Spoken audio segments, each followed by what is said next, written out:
There's a difference between declaring variables and assigning variables. Here's how you assign the variable var a and then semicolon. I didn't mention this earlier, but you end all lines in JavaScript with a semicolon. Well, it's not actually required.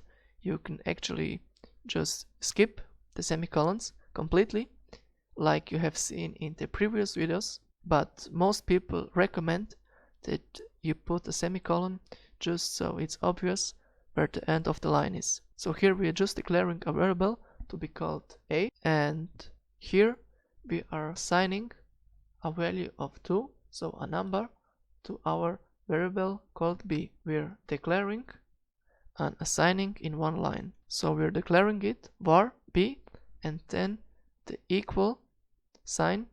Then the equal sign is the assignment operator. It means that 2 is being assigned to b. We're not checking if b equals 2, we are just assigning 2 to b. So after that we can actually assign other things. So we can say, for example, a equals 7. So now I just assigned 7 to a. I didn't have to declare a because it was already declared.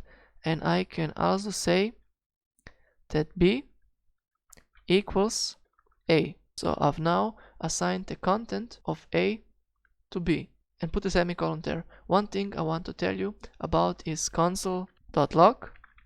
Console.log allows you to see things in the console. So I'm going to console.log a, and if I put here a and click on run, and I have miscalculated here, put a semicolon and a semicolon here, clear the console, and now again click on run, we see here 7. We can also do this without the semicolons. So for example, I delete them here like you have seen in the previous videos. Again, after clicking on run, we still see 7 in the console. But like I said, it's recommended to use semicolons to make it clearer in our scripts where the line of code ends. So right now we assigned 7 to a, and so when we console.log, it shows 7 down there. If we put another console.log right here, for example, and say a, and we run that again, we see undefined. So undefined, or maybe you will see here null, it's the same. So let me clear this console again and click again on run. So we see here, first we have here declared a variable and gave it a name of a, but we gave it no value.